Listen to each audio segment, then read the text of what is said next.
Hello YouTube girls and FemTube and anyone else who's interested in how I make my videos. My name's Jenny and I make a variety of different types of videos. It's one of the YouTube best practices I don't follow, and that is to find your thing and stick with it. I try a lot of different styles. I've done cooking videos, music videos, short films, how-tos. I've done silly interviews with my friends. I've done serious interviews with YouTubers. I've participated in BookTube. I've tried to create ShowTube. I like trying a lot of different things, but one video format I always come back to is the vlog or video blog.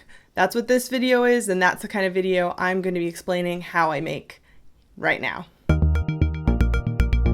I usually don't write down the script because I find that when I do write down a script, I keep looking at it because I have a really bad memory. And so like every few sentences, I'll like have to read it so that I can say it exactly how I wrote it. And that can kind of lead to a disjointed feel in the editing because there's a lot of jump cuts. I like to just say things from memory. I feel the editing flows a little better that way. There's longer cuts and it feels a little more natural. Maybe I'm just a bad actress, but I just like speaking from my memory more. And the way that I do that is when I get an idea for a video, I'll just practice it. Just completely talk it out. In my car, in the shower, while I'm working out, basically when I'm home alone. Sometimes my husband will be home in the other room and be like, "Are you talking to yourself?" Like, "I'm just scripting a video, Jim, it's fine." Like, okay. But it really helps, especially to do it more than once, because each time it's going to be slightly different, or you're going to get a different idea or maybe a better way of saying something. If I'm going to film the video like a week later or even longer, what I'll do is I'll take my phone and I'll audio record myself speaking it out so that I can go back later and have that same emotion and inflection and kind of bring me right back to that idea versus writing it down. Sometimes I'll write ideas down and go back and be like, I have no idea what I was talking about. I'm definitely an audio learner, so hearing myself speak something, recording something, is what's going to get it in my head. That's what's going to help me work out my thoughts. I'm not a super techie person when it comes to gear. I don't get super nerdy about it. I just like a camera that I can use and that looks nice. And right now I have the T3i, and that is the amateur line of Canon DSLRs. I'd like to eventually get something that can autofocus while you're filming, because right now the Rebel series, I don't think any of them can do that. I know the 70D can, but that's the professional series. So maybe one day. Now I used to have this camera. It's the T2i, the one right before the T3i. Math, numbers. I got it before the T3i came out, obviously, and it doesn't have the flip out screen. So what I would do is I would set this up and then I would put like a stuffed animal or a pillow or something, focus it, and then run in and hope that I was in focus. And a lot of times it didn't work. I still have some problems focusing nowadays, although with the flip out screen, which is the T3i has, you can actually see yourself. So like right now I'm looking at the screen. I'm looking at myself. So nice. As far as tripods go, sometimes I use this little gorilla pod doodly. Right now it is resting on a pile of boxes, but I also do have this tripod. It's kind of a piece of crap, to be honest. It's broken, actually. This part's very broken. For vlogs like this, it's pretty doable, depending on where in my house I'm going to film. I film in my house. Lighting, I do have softbox lights. I used to have 3, one broke.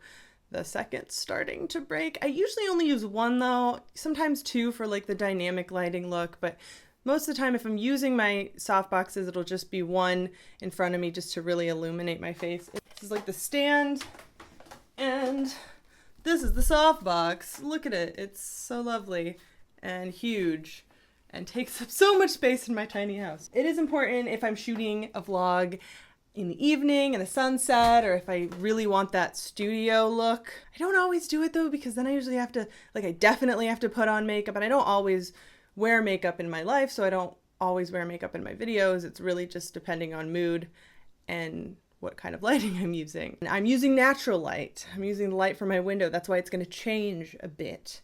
And some people don't like that. Some people say you gotta use some form of artificial lighting for your videos, and I completely disagree. I like natural lighting best, to be honest. It has that homey feel that, you know, I am just at home in my apartment talking to a camera. I don't need it to look like I'm in a studio for every single video, especially for vlogs when I'm just talking to you like this. I kind of like that more. Like you just came over and we're having a chat. But again, it totally depends on the type of video and what you're going for and how you want it to come across. Lenses, I use a kit lens. They came with the camera. It's a zoom lens. It's pretty good for almost any situation. Occasionally I get a little fancy. I have this wide angle lens, which is can make things look a little distorted. I also have this lens. It gives you a really short depth of field, so the things in the background are very blurry and you're very in focus. And it's difficult because I definitely need to use a stand-in to focus because I have to be pretty far away from the camera to even be in the shot because there's absolutely no zoom on this. Now for sound, I've been using my in-camera audio for years. And I finally bought a microphone. I don't know why I'd been putting it off for so long. Maybe because they're kind of expensive. But I was going to get the Zoom 3, I believe, because it was recommended by Ashley Mardell in one of her gear, how I make my videos, vlogs. It's very expensive, and I recently was looking through one of Tessa Violet's video descriptions, Tessa Violet. She recommended the Zoom H1 instead of the Zoom H3, which is significantly cheaper, like a third of the price, I believe, or more. And it's great. It's what I use right now. Hello. I do record it separately from the video because the quality is slightly better if you do it that way. That means I do have to sync my audio in post-production. That's why I do little claps so I know where the sync point is. I edit on Adobe Premiere Pro Creative Cloud. I used to edit on Final Cut Pro. Editing is actually my favorite part. Some days I wish I just could like press a button and have everything shot and just done, and so I could start editing and like do the fun part. You can get involved and you can get really creative when you're doing a bigger project, I think, but for vlogs, I kind of just make sure everything flows. Sometimes I'll do an intro. I've been experimenting with intros, usually some weird artsy B-roll with some music and the title coming in all fancy like. Music's really great. I love having music in my videos. I don't always. I don't know if I'm going to for this one or not, but I use Epidemic Sound more than anything else. I've used Creative Commons music in the past, and I've used my husband's music in the past as well from his band. Sometimes he'll compose something specific for my vlogs, but Epidemic Sound is probably the fastest and easiest way to get exactly the kind of music I want because their library is so vast. It's a bit expensive if you're not signed to a network that has access to it, but I'm signed to a network, and that's like probably one of the major reasons I signed to a network, so that I could save just a ton of money on licensing music. I am starting a blog. I know I already have a blog, MagicCatJenny.com, but I'm starting JenniferHolmquist.com, and I'm going to be blogging about YouTube and about social media a little bit, but mostly YouTube. So if you're interested in learning how to do different things or hearing my opinion on different topics related to the community and you want to get involved, please check it out. I also have lists of things I can do to help you with whatever you need help with on this wonderful website because I have a lot of experience in managing YouTube for other people. I hope you got something out of this video. Thank you so much for watching all the way to the end, and I will see you here next week. Meow.